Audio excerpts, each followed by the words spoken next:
اسی طرح اس کا فرمان ہے انکم من یشرک باللہ فقد حرم اللہ علیہ الجنۃ وما للظالمین من انصار۔ یقین مانو کہ جو شخص اللہ کے ساتھ شرک کرتا ہے اللہ تعالیٰ نے اس پر جنت حرام کر دی ہے اور اس کا ٹھکانہ جہنم ہی ہے، اور ظالموں کے لیے کوئی مددگار نہ ہوں گے۔ دوسرا ہے جادو کرنا۔ 7 مہلک گناہوں میں سے دوسرا گناہ جادو کرنا ہے، اور جادو کے لیے عربی زبان میں سحر کا لفظ استعمال ہوتا ہے، جس کی تعریف علماء نے یوں کی ہے: سحر وہ عمل ہے جس میں پہلے شیطان کا قرب حاصل کیا جاتا ہے اور پھر اس سے مدد لی جاتی ہے، جبکہ عربی زبان کے مشہور امام الازہری کہتے ہیں کہ سحر دراصل کسی چیز کو اس کی حقیقت سے پھیر دینے کا نام ہے، اور ابن منظور اس کی توجیہ بیان کرتے ہوئے لکھتے ہیں: ساحر جادوگر جب باطل کو حق بنا کر پیش کرتا ہے اور کسی چیز کو اس کی حقیقت سے ہٹا کر سامنے لاتا ہے، گویا وہ اسے دینی حقیقت سے پھیر دیتا ہے۔ اسی طرح امام ابن قدامہ المقدسی کہتے ہیں: جادو ایسی گروہوں اور ایسے دم و درود اور ان الفاظ کا نام ہے جنہیں بولا یا لکھا جائے، یا یہ کہ جادوگر ایسا عمل کرے جس سے اس شخص کا بدن یا دل یا عقل متاثر ہو جائے جس پر جادو کرنا مقصود ہو۔ خلاصہ یہ ہے کہ سحر جادوگر اور شیطان کے درمیان ہونے والے ایک معاہدے کا نام ہے، جس کی بنا پر جادوگر کچھ حرام اور شرکیہ امور کا ارتکاب کرتا ہے، اور شیطان اس کے بدلے میں جادوگر کی مدد کرتا ہے، اس کے مطالبات کو پورا کرتا ہے۔ شیطان کو راضی کرنے اور اس کا تقرب حاصل کرنے کے لیے جادوگروں کے مختلف وسائل ہیں۔ چنانچہ بعض جادوگر اس مقصد کے لیے قرآن مجید کو نعوذ باللہ اپنے پاؤں سے باندھ کر بیت الخلاء میں جاتے ہیں، اور بعض قرآن مجید کی آیات کو نعوذ باللہ گندگی سے لکھتے ہیں، اور بعض انہیں نعوذ باللہ حیض کے خون سے لکھتے ہیں۔ بعض قرآنی آیات کو نعوذ باللہ اپنے پاؤں کے نچلے حصوں پر لکھتے ہیں۔ کچھ جادوگر سورہ فاتحہ کو الٹا لکھتے ہیں، کچھ بغیر وضو کے نماز پڑھتے ہیں، کچھ ہمیشہ حالت جنابت میں رہتے ہیں۔ کچھ جادوگروں کو شیطان کے لیے جانور ذبح کرنا پڑتے ہیں، اور وہ بھی بسم اللہ پڑھے بغیر، اور ذبح شدہ جانور کو شیطان کی بتائی ہوئی جگہ پر پھینکنا پڑتا ہے۔ بعض جادوگر ستاروں کو سجدہ کرتے ہیں اور ان سے مخاطب ہوتے ہیں، بعض کو اپنی ماں یا بیٹی سے زنا کرنا پڑتا ہے، اور کچھ جادوگر کو عربی کے علاوہ کسی دوسری زبان میں ایسے الفاظ لکھنا پڑتے ہیں جن میں کفریہ معنی شیطان۔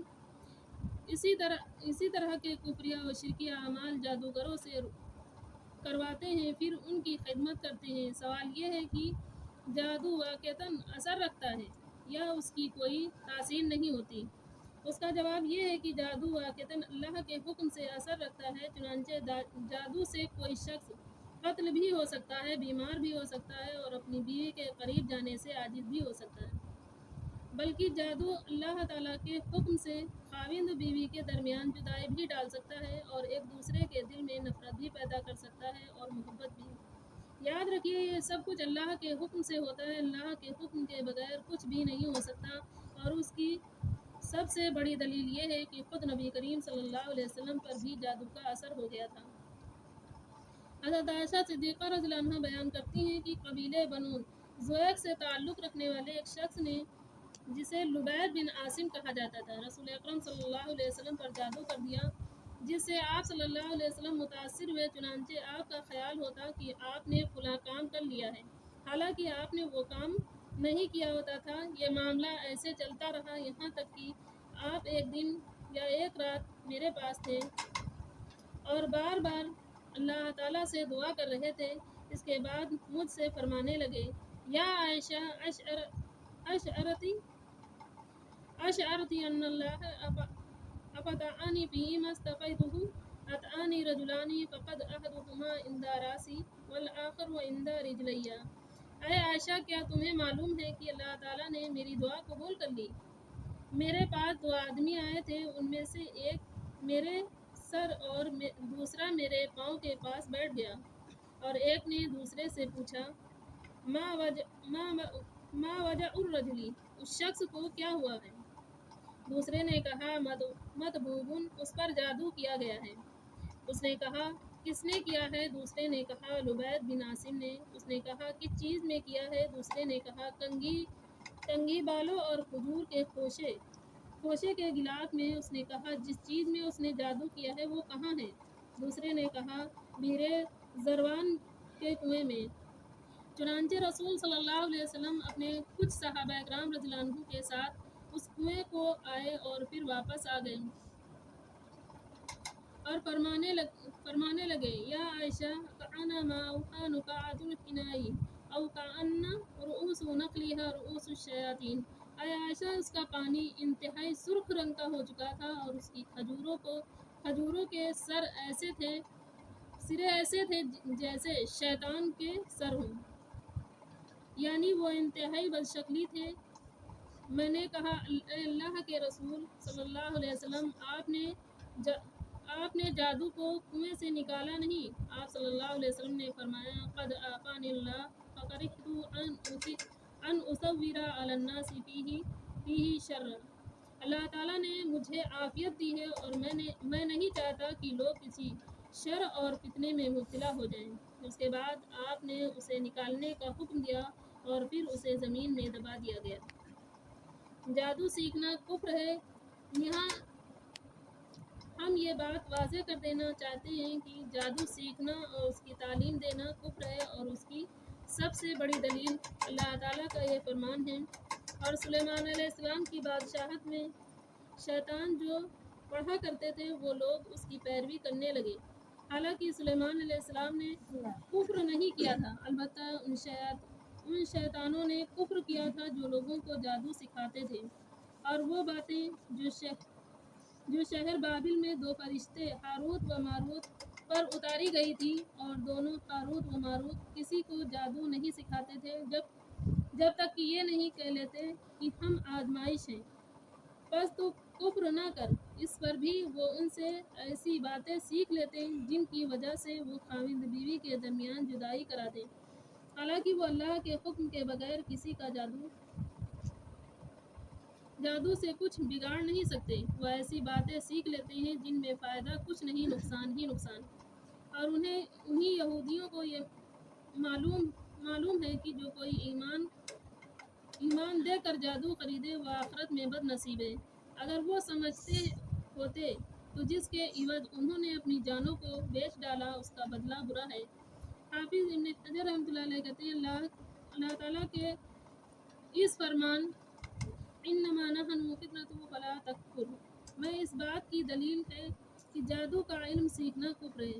اس طرح ابن قدامہ کہتے ہیں کہ جادو سیکھنا اور سکھانا حرام ہے اور اس میں اہل علم کے درمیان کوئی اختلاف نہیں ہے، لہذا اسے سیکھنے اور اس پر عمل کرنے سے آدمی کافر ہو جاتا ہے، خواہ اس کی تحریم کا عقیدہ رکھے یا اباحت کا۔ شریعت میں جادوگر کے متعلق فیصلہ، چونکہ قرآن مجید کے روح سے جادو سیکھنا اس کی تعلیم دینا کفر ہے، اس لیے شریعت کی نظر میں جادوگر انتہائی برا انسان ہے۔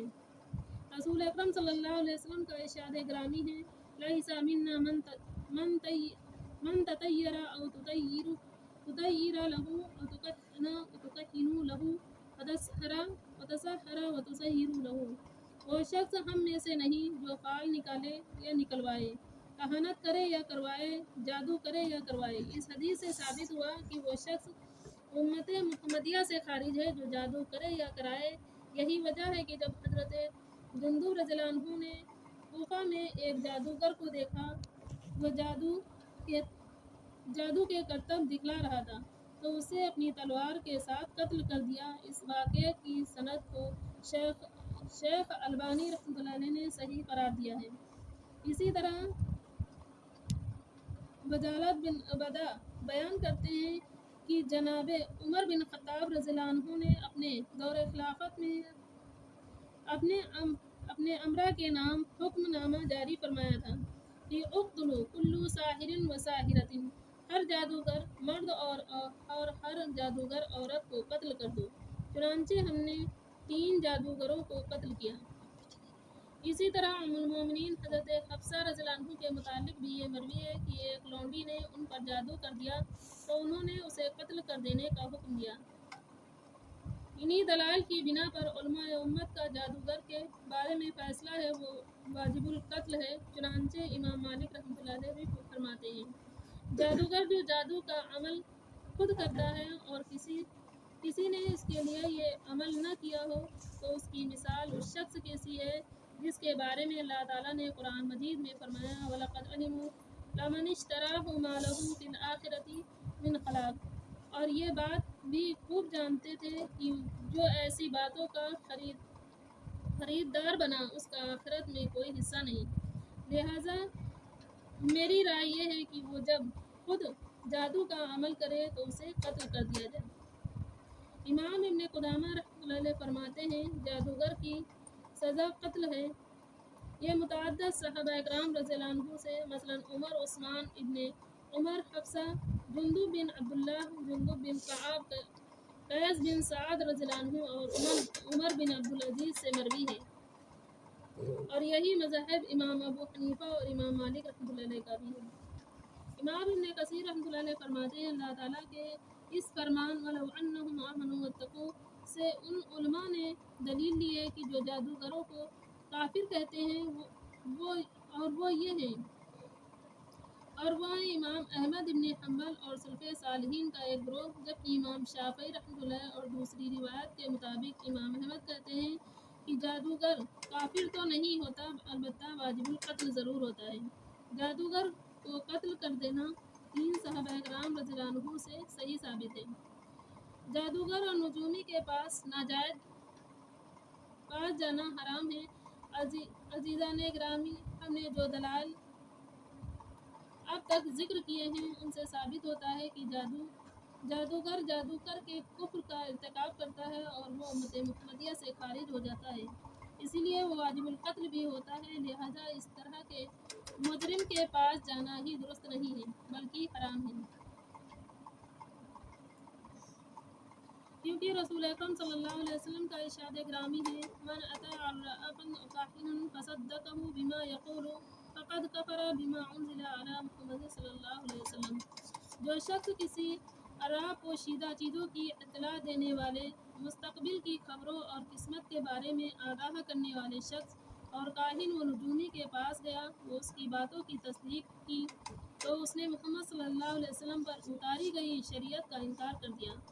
دوسری حدیث میں یہ ارشاد ہے من اتی عرافا فسألہ عن شیء لم تقبل له صلاۃ 40 لیلۃ، جو شخص کسی عراف کے پاس گیا پھر اس سے کسی چیز کے متعلق سوال کیا تو اس کی 40 راتوں کی نمازیں قبول نہیں کی جائیں۔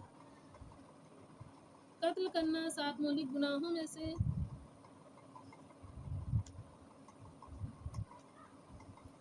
آخر میں اللہ تعالیٰ سے دعا ہے کہ اللہ تعالیٰ ہمیں جادو سے اور اس عادت کی توفیق عطا فرمائے۔